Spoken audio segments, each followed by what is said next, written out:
When we think of Disney, our head is automatically filled with images of princesses, princes, tales of love, friendship, family. However, everything changes when these tender stories are filled with a dose of creepypasta terror. You will never see these animations with the same eyes again. Hey there again, Tiktakers! Have you ever watched The Lion King? Surely most of you have, since this is one of Disney's most famous animated movies, and even had a 3D remake in 2019. Well, today we'll be exploring the darkest side of this tale. You know, we love researching and discovering new theories spread around the internet, and in one of those research sessions, we discovered a story which might explain the plot of the movie. It is said that the story of The Lion King is actually based in the tragic family life of a little boy. According to this internet theory, the boy witnessed how his uncle murdered his father in a horribly cruel way. The uncle's main motivation was money. They all belonged to a very wealthy family. The boy's father was the firstborn and was the one in charge of the family business. Thus, the boy's father would become the new chairman once the patriarch passed away. However, the boy's uncle hated that since he had an intense desire of becoming the new chairman. So much so that he was willing to get rid of his older brother, and in the future, even his nephew, who would start managing the family business once he became an adult. However, that wasn't all. The uncle was also in love with the mother of the boy. That love was unrequited. The boy's parents were very happy together and their relationship was fantastic. However, when the boy's grandfather passed away and his father was murdered, everything changed. At the time, when the boy was just 12 years old, he knew his life was in danger. Nobody believed him when he said that the one responsible for his father's death was his uncle, so he decided to flee from the mansion where he lived, and where his only company was a sitter. He escaped and spent 2 long weeks sleeping in the streets. It was incredible to him how so many people lived under such conditions. Living in the streets, the boy learned the harsh reality homeless people have to endure, a reality that was unknown to him before. However, he also made new friends. In the streets of New York, he met a group of men who offered him to join them.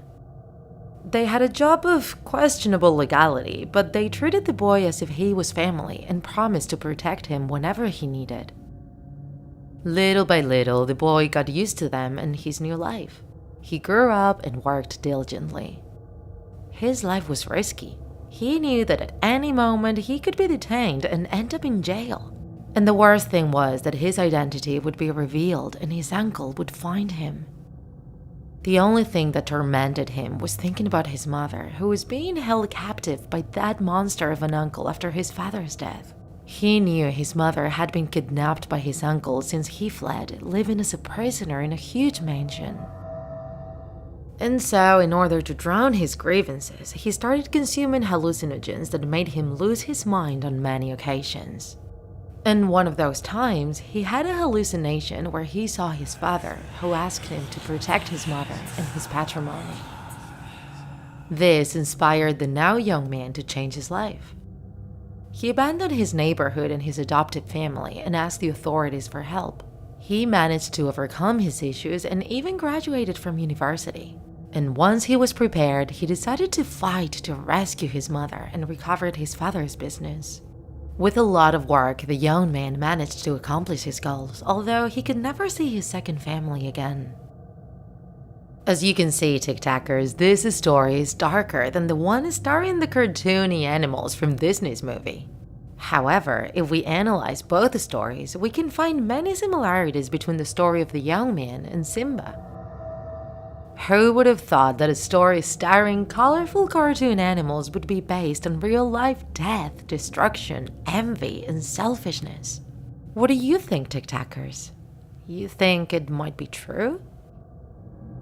This terrifying event took place on November 24th, 2005 in Disneyland, the happiest place on Earth.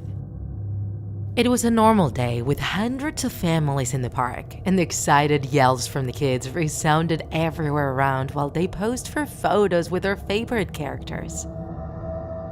However, all of that magic swiftly disappeared when a mother appeared, nervously screaming within the crowd, calling for her small child. Her voice quickly turned from fear to desperation, calling the name of her little one over and over again. The park's security staff then showed up to help her out. They started searching the park and made an announcement through the loudspeakers. Unfortunately, they could not find the boy. Nobody had a single clue where he was. And just a few hours later, it happened again. The same nerve-wracking scenario of another woman desperately calling out for her child. And they couldn't find that kid either. 2 children disappeared on the same day. Something had to be done. Security was reinforced and guards were placed next to all the rides. They checked a lot of security footage, but there was nothing out of the ordinary. Just people buying things on the stands and employees dressed as Mickey Mouse walking with the children. Then a guard informed the team that a boy saw one of the missing children. According to the boy, the child was abducted by Mickey Mouse. They were walking around holding hands, but the mouse was being mean to the child.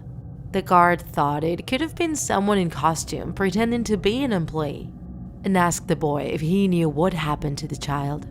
Yes, Mickey Mouse ate him. He ate him and another kid. Although the guard knew he couldn't just take that boy's testimony at face value, the boy's words were still shocking to him. When he finished his shift, he went to the room where the security monitors were located and asked the guards in charge to check the security footage for employees dressed as Mickey Mouse and acting suspicious. And after a while, they finally found him. He was walking with the missing child, who seemed to be a bit scared, to the Tomorrowland ride. They went through a maintenance door and were no longer seen. The guard decided to take a look in there before going back home. He had his radio with him to notify his team in case he found something, as well as a handful of master keys. The door was almost hidden behind a few trash bins.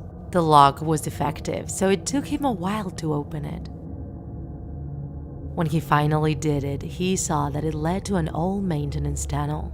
The lights no longer worked, and he didn't have his lantern with him, so he had to walk blindly through the darkness. Suddenly, a puff of putrefaction left him without breath. The smell was sickening and was getting more intense the more he advanced. He was about to close the door so nobody from outside would notice it, but that was his only source of light to be able to distinguish anything there. His steps echoed on the concrete floor, and when he could finally adjust his vision, he found a wall in front of him. He looked to the right, and at the end of the hall, he could distinguish a blinking light. The guard decided to follow it. When he reached the light, he realized it came from inside a room, locked behind an old door made of rusty metal. He turned the knob, and surprisingly, the door opened easily, making the hinge creak. This time around, the stink was so intense that the guard had to make an effort to not throw up.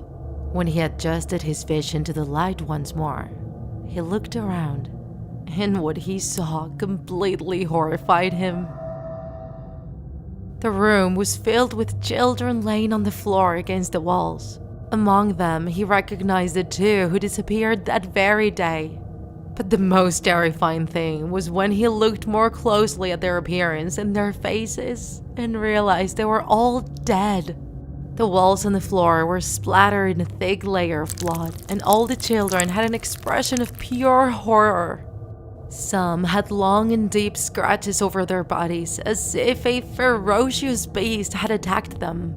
Suddenly, the guard noticed that a figure was moving in one of the corners, and his heart almost burst out of his chest. There was a Mickey Mouse looking at him directly with its eyes wide open. The guard could barely distinguish something underneath the costume, but he felt that whatever it wasn't human.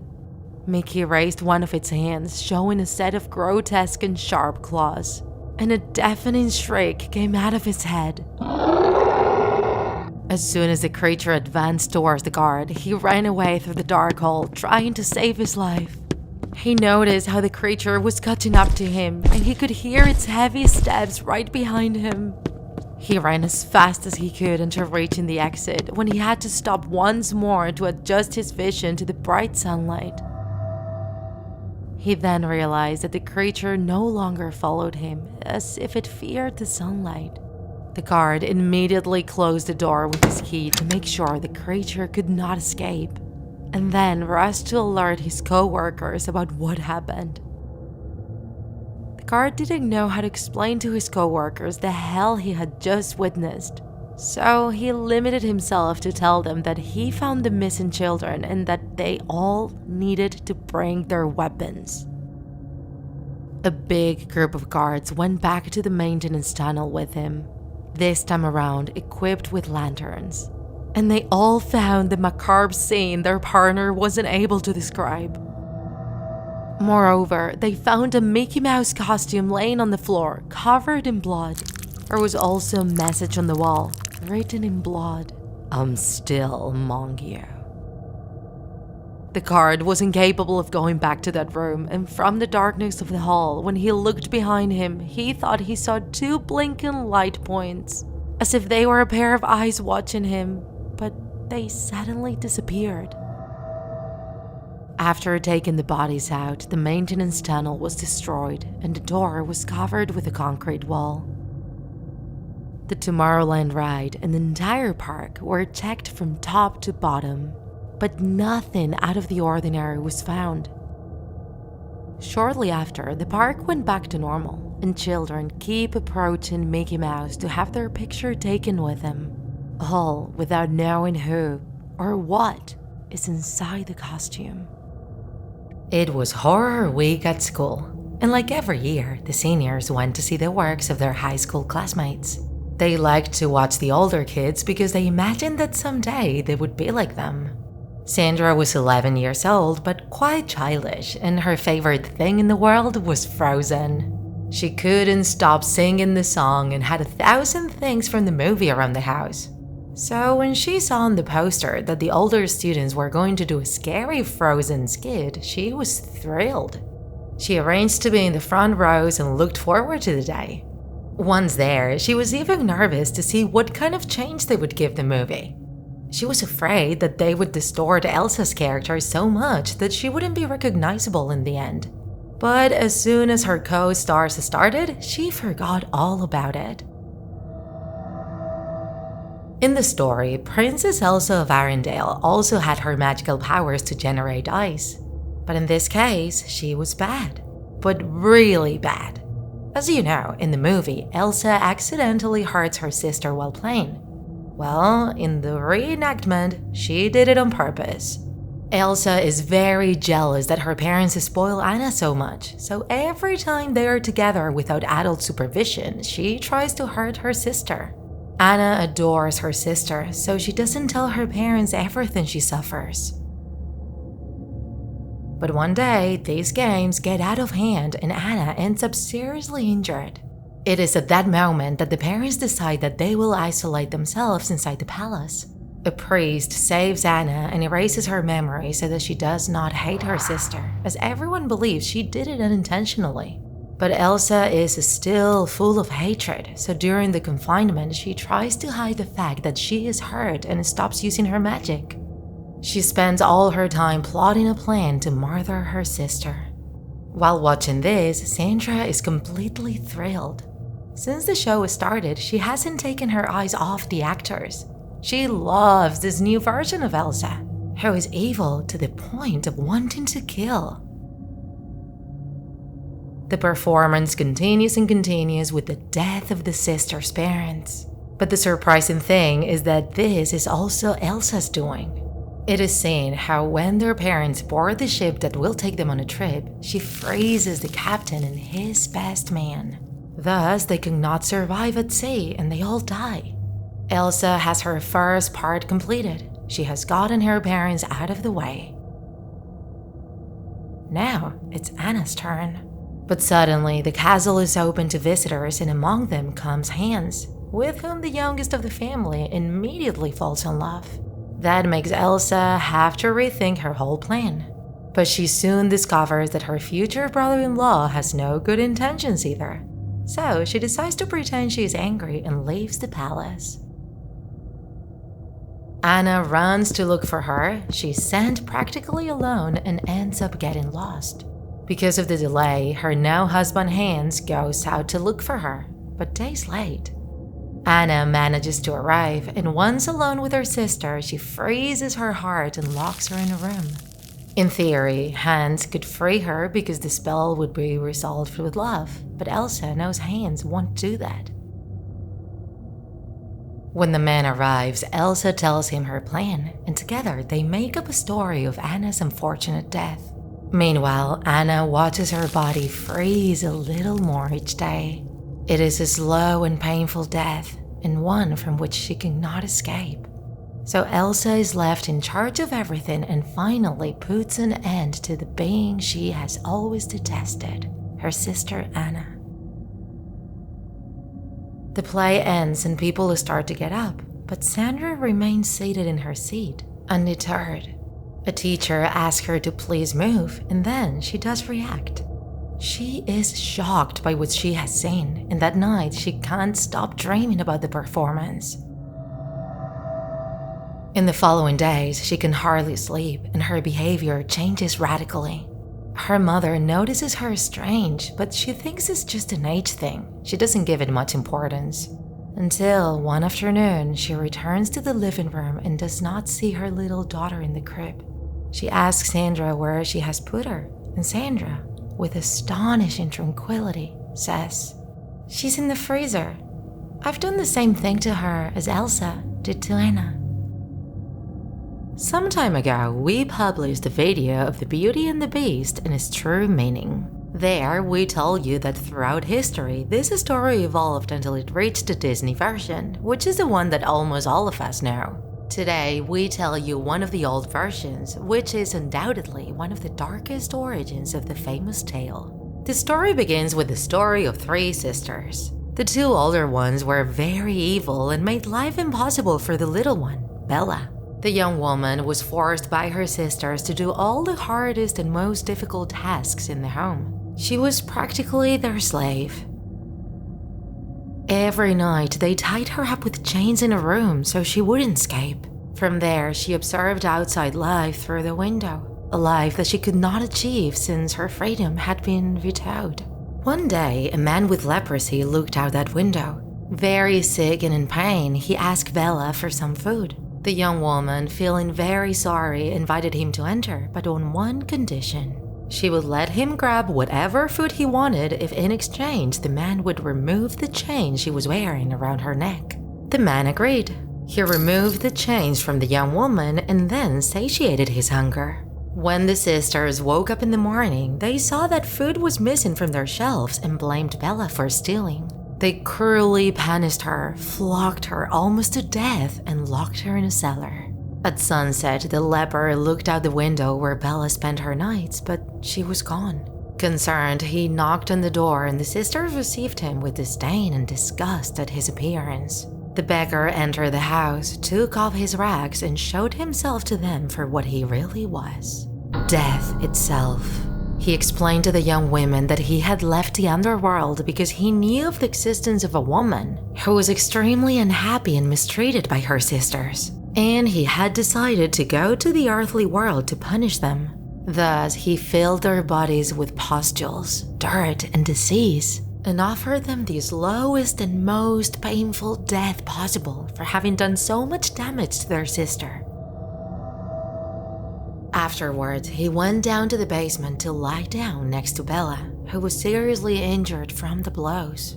Death caressed her forehead and offered her a placid rest and a step into the afterlife as sweet as possible. In this version, there are no princes or knights to dance with in a large room lit by chandeliers. We find death, hunger, and mercy. After several centuries, Jean-Marie Le Prince de Beaumont decided to change this version of Beauty and the Beast, creating a sweeter version with a happy ending. Which version do you like the most, Tiktakers? We've analyzed many shows and movies in this channel trying to find the truth behind their sweet and inoffensive facade. And to be honest, we never get tired of it. Today, we've discovered the truth hidden behind the Disney movie Lilo and Stitch. This movie premiered in 2002, but it's a beloved classic even to this day, and the proof of that are the many creepy stories we've found about it around the internet. Among all of them, one in particular really caught our attention. Do you want to hear it? As many of you may know, in this movie, Lilo is a little Hawaiian girl who feels very lonely. She only has her older sister Nanny, who works very hard to take care of her and hold her family together.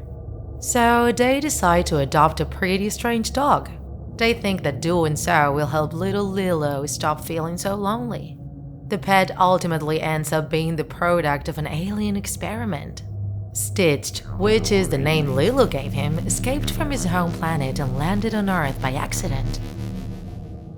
Lilo is a very kind and loving girl who ends up winning over the heart of her strange pet, and they both form something that they didn't have before: a loving home.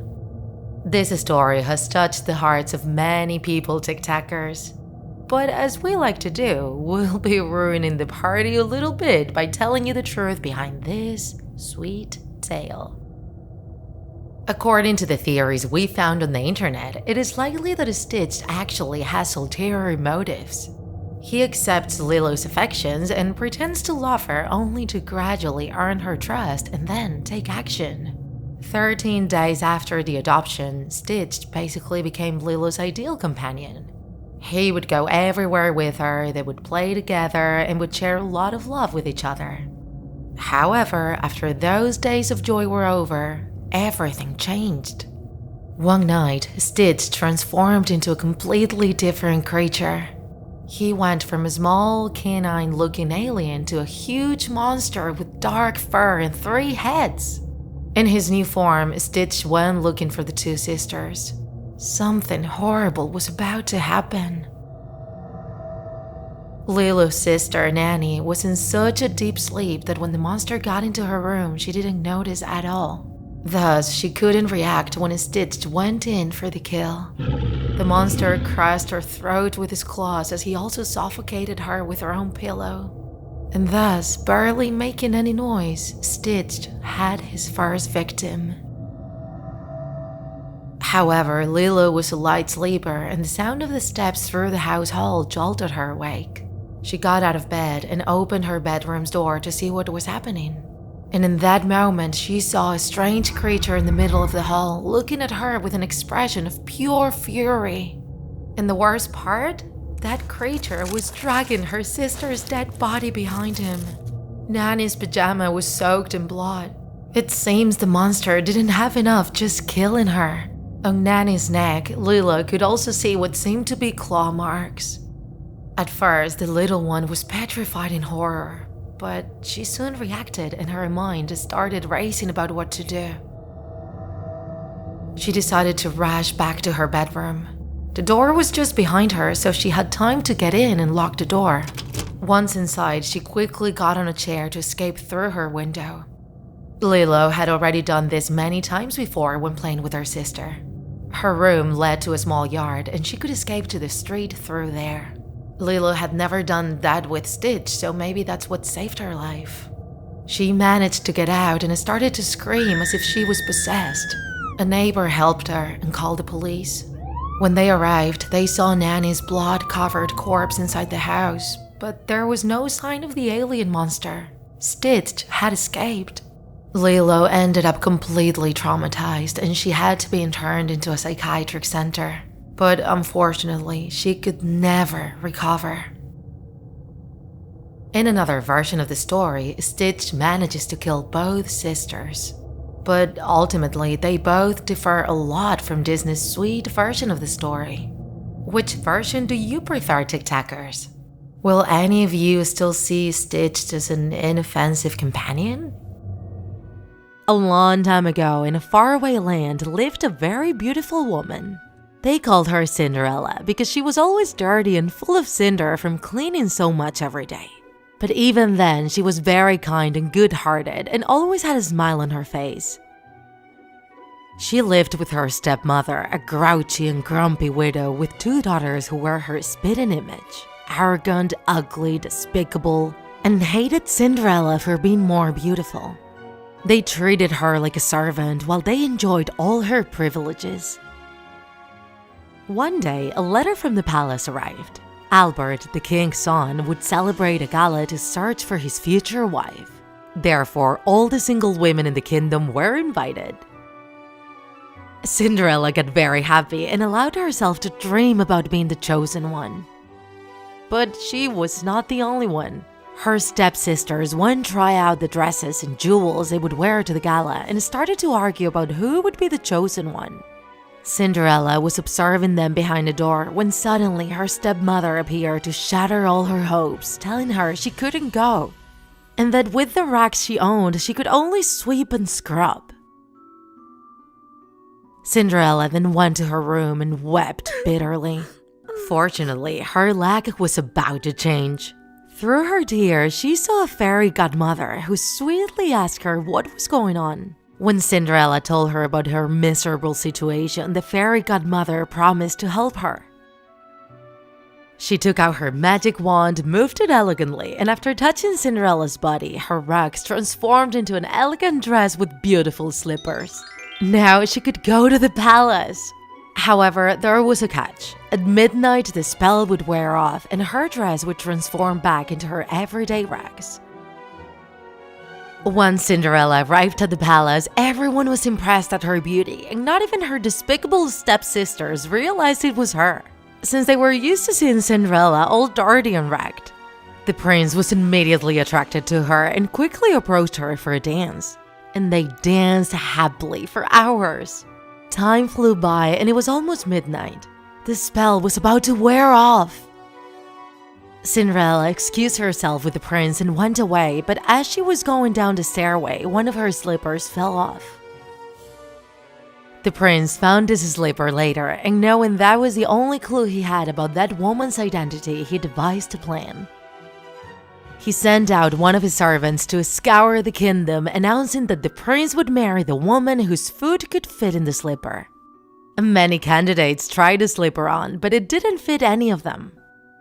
Then one day, the servant arrived to Cinderella's house. Her stepsisters were the first one to try it out, but their fat feet didn't fit. And when the servant was about to go away, Cinderella appeared. It was the prince's orders that all the young women in the kingdom had to try out the slipper, and when they saw that the slipper fit Cinderella's foot perfectly, they froze in shock. She was certainly the chosen one. The servant took her to the palace, and a few days later, she married the prince. And that's how this young lady lived happily ever after, far away from her stepmother. What a nice little story, right, TikTakers? Cinderella is a fairy tale that has been passed around by word of mouth for centuries. The first version was written by the Italian author Giambattista Basile, but what made it more famous was the Grimm brothers version. And years later, the story was popularized even more thanks to Disney's movie in 1950. However, as you might be suspecting, the original story is darker and more cruel, so listen up. This version takes place in China, and the protagonist is a beautiful young lady named Ye Shen. She had very small feet, which was considered a great symbol of beauty back there and then. Young ladies would usually have their feet bandaged, breaking their fingers so they wouldn't grow and could fit small shoes more easily. Ye Shen also had 2 ugly stepsisters who made her life impossible. When they were invited to a gala at the emperor's court, they didn't let her go. She didn't have anything to wear either.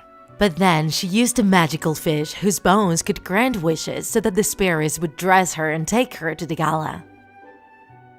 She was the most beautiful there and was wearing gorgeous golden slippers. Once the spell wore off, as in the other version of the story, the young lady lost a slipper which wasn't more than 10 centimeters long. The next day, the emperor started to look for the owner of the slipper. When he arrived to Yeshen's house, the stepmother cut the toes of one of her daughters and strongly bandaged her foot so he could fit the shoe. However, once the daughter was being taken to the palace, she started to bleed and thus her life was discovered. After bringing her home, the mother decided to cut off the heel of her other daughter, but the result was the same. Finally, Yeshen tried on the slipper, which was a perfect fit, and then married the emperor. At this point, there are two different versions of how the story ends. Some say that as punishment for their mistreatment towards Yeshen, the stepmother and the stepsisters were condemned to live in a cave for the rest of their lives. Another version says that the three of them were thrown into a well and were then stoned to death. So you see, Tiktakers, classic tales are not always what they seem, and in many instances have a darker version that can really surprise us. What version do you prefer? Hey there, Tiktakers! You all know the famous Peter Pan story, the boy who didn't want to grow up and lived in a distant world of adventure called Neverland. Like many children's stories, it is full of fantasy and magical moments, but there are also many dark and somewhat sinister details that surround this work and the life of its author. You probably already know the plot by heart. Located in London at the end of the 19th century, its protagonists are three little siblings, John, Michael, and the eldest, Wendy, who each night tucks them in bed with extraordinary stories. They don't know it, but there is someone spying on them, Peter Pan, a young man with the power to fly, and Tinkerbell, the fairy that's always with him. One of those nights, Peter loses his shadow and Wendy helps him get it back. As a reward, he invites the three of them to travel to his world, Neverland, where he lives with a gang of lost children who have refused to grow up. There, they will live great adventures, meeting Indians and mermaids and facing the evil pirates led by Captain Hook. But Wendy realizes that they must return home where their worried parents are waiting for them. They take the rest of the children with them, except Peter, who decides to stay and never become an adult. In the original novel, there are many dark and rough details that were overlooked in later adaptations. Peter Pan has an immature, selfish, and sometimes cruel personality. He lives doing what he wants without any responsibility, so he's afraid of becoming an adult and living in a world of rules and limits. The lost children are actually orphans or children abandoned by their parents who were found by the protagonist. In one passage, Mrs. Darling, mother of Wendy and her brothers, tells the story according to the legend she heard as a child. Peter Pan is in charge of accompanying the dead children on their journey to the other world so that they do not get scared, as some kind of Hermes. Elsewhere, it is said that the boys on the island are not always the same, they vary as they disappear. And that when they start to grow, which is against the rules, Peter gets rid of them without any explanations. But something is clear, his hatred for adults. In a moment of anger, he begins to breathe quickly and continuously. He does it to get revenge, since in Neverland, every time he breathes, an adult dies. In fact, he has a deadly rivalry against the only ones living there, Captain Hook's gang. Peter cuts off Hook's hand in a sword duel and feeds it to a crocodile. Its author was the Scottish James Matthew Barrie, whose childhood was marked by a terrible event. When he was only 6 years old, his older brother David, 13, died in a skating accident when the surface of a frozen lake broke. He never got over the loss, and his memory of an eternal teenager was the great source of inspiration for his character. His mother distanced herself from him, and the lack of affection coupled with a growth disorder caused him an immaturity complex. He did not want to become an adult. In 1897, he met the Llewellyn Davies couple and their 5 young children, with whom he developed a special bond. He played a lot with them and even dedicated a novel to them, The Little White Bird, where Peter Pan first appears, a half-bird baby that can fly. In 1904, he would make Peter the protagonist of a play, The Boy Who Wouldn't Grow Up. It was so successful that he adapted it to a novel in Peter and Wendy, based of the story as we know it. Meanwhile, the little Davies who inspired the protagonist family tragically lost their parents, and Barry took care of them as if they were his own children. Two of them lost their lives prematurely, one fighting in World War I and the other drowned in a lake in a supposed accident that was never cleared up. Barry himself ended up dying of pneumonia in 1937, transferring the author's earnings of his famous character to Great Ormond Street, the country's first children's hospital. A limited edition of Barry's original manuscript held at the New York Public Library was published in late 2019, featuring an even darker protagonist. Peter Pan is an elf boy who speaks to Wendy in a challenging and contemptuous tone. The end is harsher, when years later Wendy's daughter, now an adult, is taken to Neverland without letting her accompany them, marking the distance between the world of children and the world of adults. The Peter Pan story tells us, above all, about the fear of getting older and facing the problems of maturity, although it offers an optimistic ending with some of his characters turned into responsible adults. What about you, Tiktakers? Have you found any other meaning to the story? Let us know in the comments.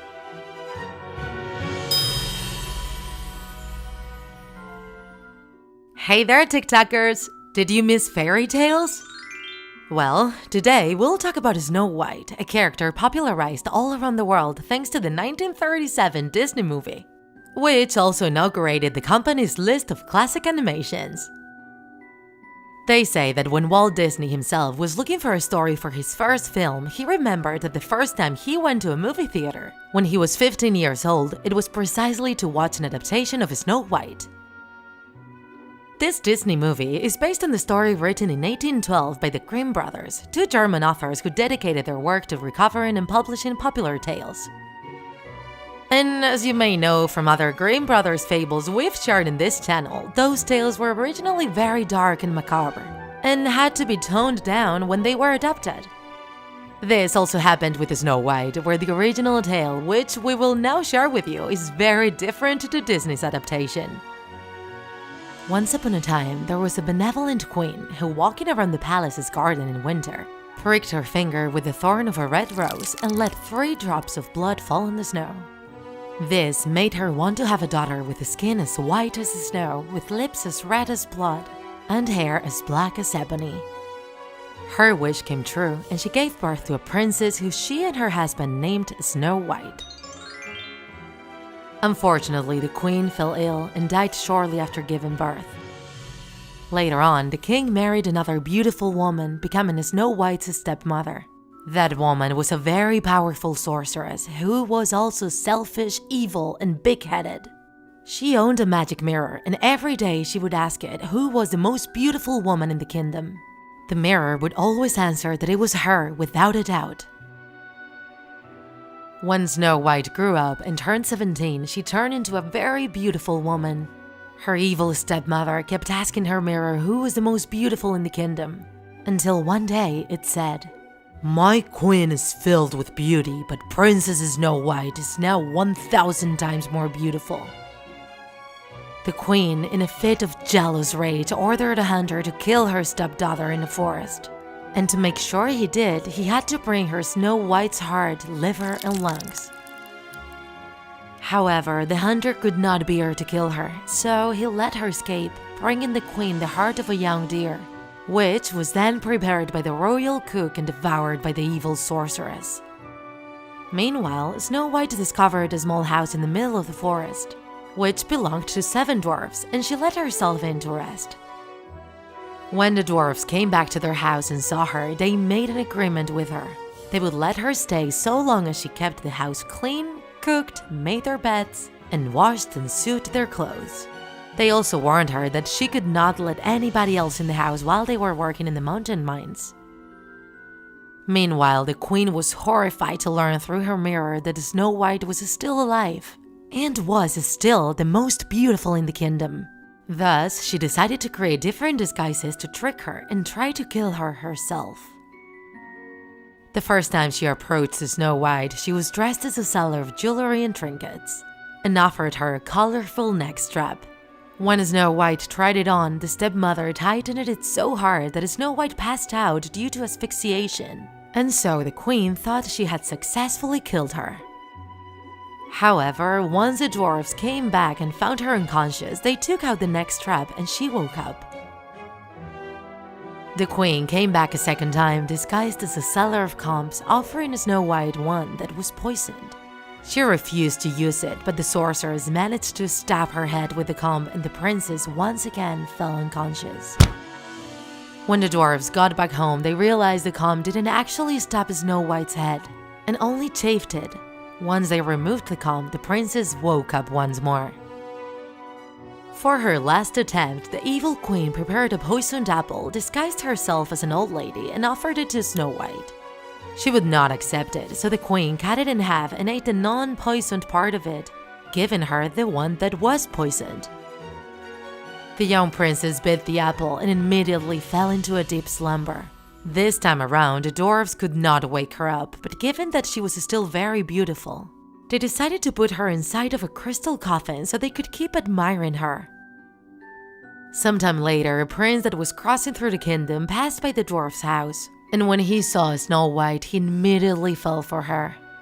With the dwarf's permission, he ordered his servants to take her to his castle.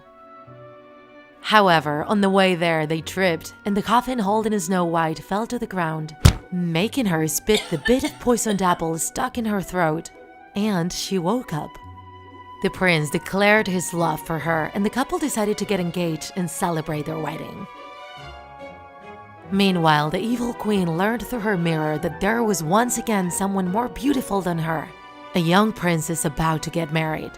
Without knowing who it was, the queen decided to assist the ceremony after being invited. However, once she discovered it was her stepdaughter Snow White, she got scared and tried to leave unnoticed. But Snow White recognized her and rushed to tell the prince all the damage she had done to her. As a punishment, the prince ordered to forge a pair of iron shoes, heated them red hot, and forced the evil stepmother to put them on and dance non-stop until she dropped dead.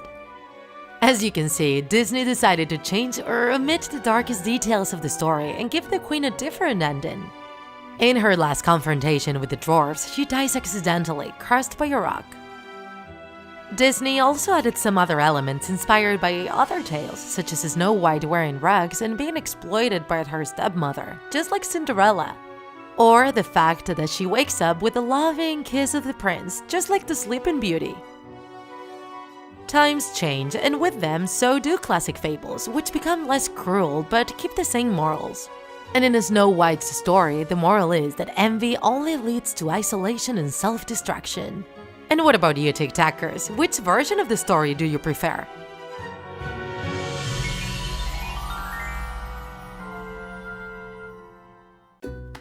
If you enjoyed this video, don't forget to like it. And if you want to see more Draw My Life videos, subscribe to our channel.